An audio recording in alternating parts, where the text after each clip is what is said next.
she texted. "I withdrew $50,000 from your account for my dream business. You'll thank me later." I responded, "I believe in you." Then I let her spend every penny before revealing it was my separate account for tax debt, now in her name too.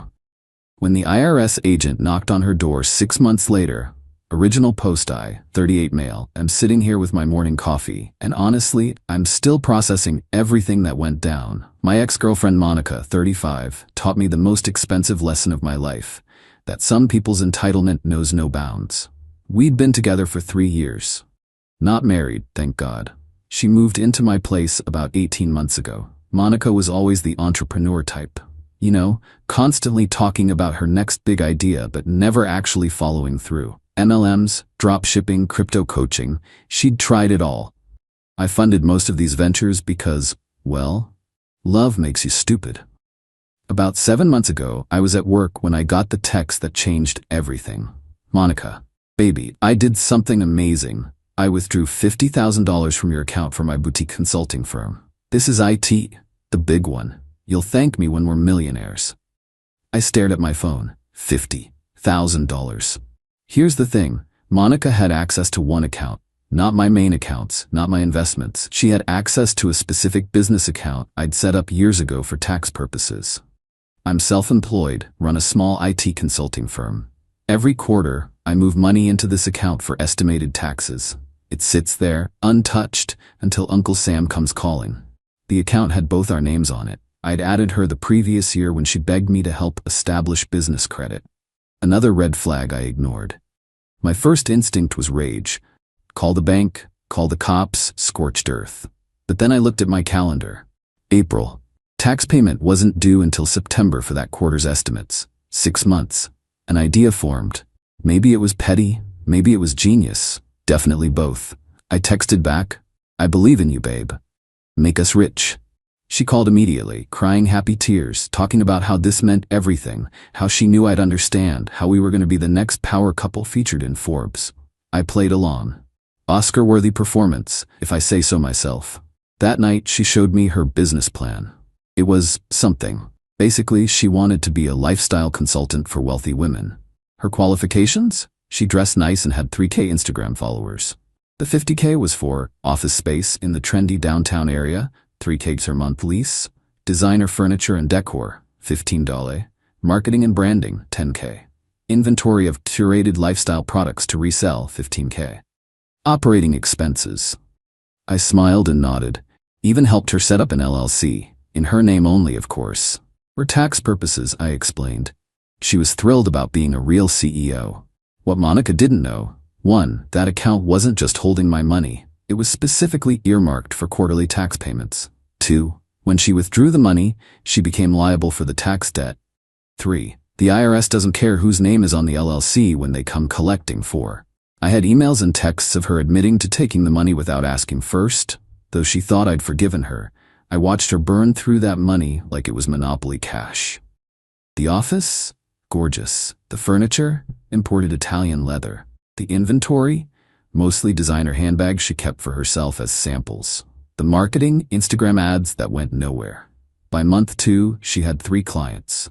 Total revenue $1,200. By month 3, she was complaining the market was oversaturated.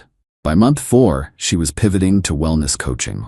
By month 5, she was asking me for another loan. I told her I was tapped out, but that I believed in her vision. She'd figure it out. Month 6. Well, that's when things got interesting.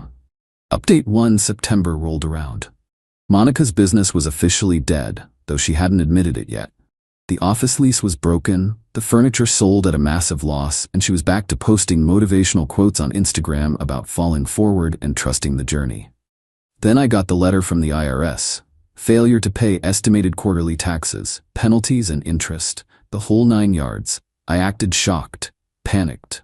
Monica was in the living room doing a face mask when I walked in with the letter. "Babe, we have a problem." She barely looked up from her phone. "What now?" "The IRS. That account you took the money from. That was my tax account." Now she looked up. The face mask made her expression even more comical. "Your what?" "My tax account, for quarterly payments. The $50 you withdrew? That was supposed to go to the IRS." But you said you believed in me. I did. I do. But the IRS doesn't care about your business streams, Mon. The panic in her eyes was, well, I'd be lying if I said it wasn't a little satisfying. So pay them. You have money. I do. But here's the thing. You withdrew it from an account with your name on it. You put it into a business registered in your name. As far as the IRS is concerned, you took that money. That's insane. It was your tax money, which you took without asking. I have the texts where you admitted it. She stood up, face mask cracking. You set me up? No, Monica. You stole $50,000. I just didn't stop you. The meltdown was spectacular, screaming about betrayal, about how I was supposed to support her, about how this was financial abuse. She threw a wine glass. It missed. Fix this, she screamed. Can't. IRS already has the paperwork. You're a business owner now, remember? Congrats, CEO. She packed a bag and went to her sister's. Good. I changed the locks the next morning. But Monica wasn't done. Oh no. The entitlement ran deeper than I thought. Update 2. Monica's sister, Denise, called me the next day. The lecture was immediate. How dare you sabotage Monica's dreams? She took that money to build a future for both of you. She took it without asking, Denise. You're partners. What's yours is hers. We're not married. We're not even together anymore. You can't just throw her to the IRS. That's evil. I didn't throw anyone anywhere. She made adult decisions. Adults face consequences. Denise hung up on me. 20 minutes later, Monica's mom called. Then her dad. Then her best friend. The narrative was consistent. I was a monster who trapped poor Monica. Meanwhile, the IRS sent Monica her own letter. Since the business was in her name and the money went directly to her LLC, they wanted their cut. With penalties and interest, she owed about $18,000. Monica tried everything. She called my mother crying, saying I ruined her life. Mom laughed and hung up. She posted on social media about financial abuse in relationships without naming me directly. Most people ignored it. She threatened to sue me for deceptive practices. Her lawyer, cousin who got his degree online, sent a cease and desist that my actual lawyer laughed at. She tried to break into my house at 2 a.m., claiming she left important documents. Security camera caught everything. I sent the footage to the police. Then came the extinction level entitlement event. Monica showed up at my office with her parents.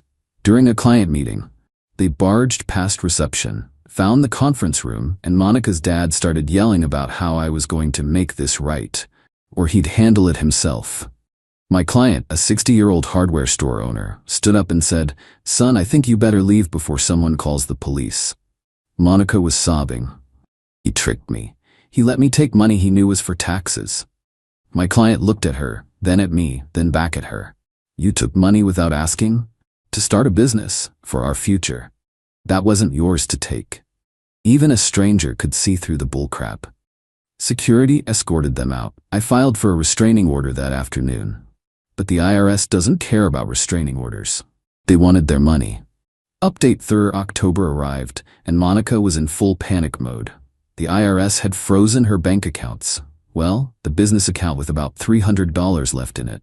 They'd started sending increasingly serious letters, the kind with lots of bold text and words like legal action and wage garnishment. She tried calling me, blocked, emails, filtered.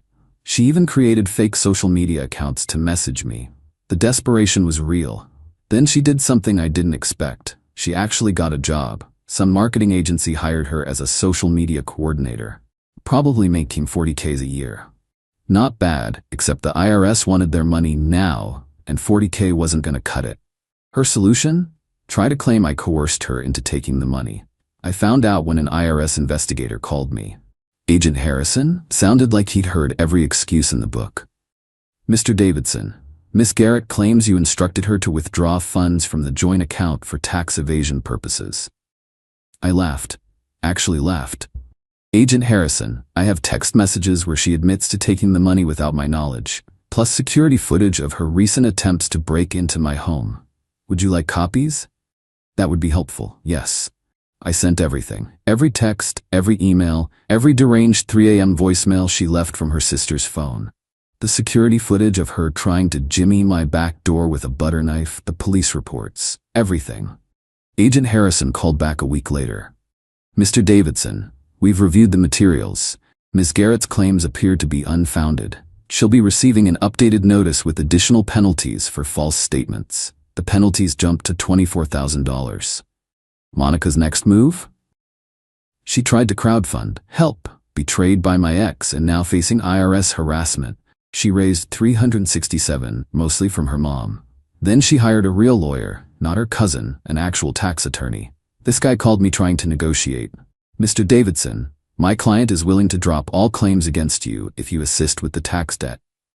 What claims? The ones the police laughed at? The ones the IRS dismissed? She's facing serious financial hardship. She stole $50,000. She borrowed from a joint account, without permission, to fund a vanity project. After years of me bankrolling her failed schemes, my client maintains she had implied consent.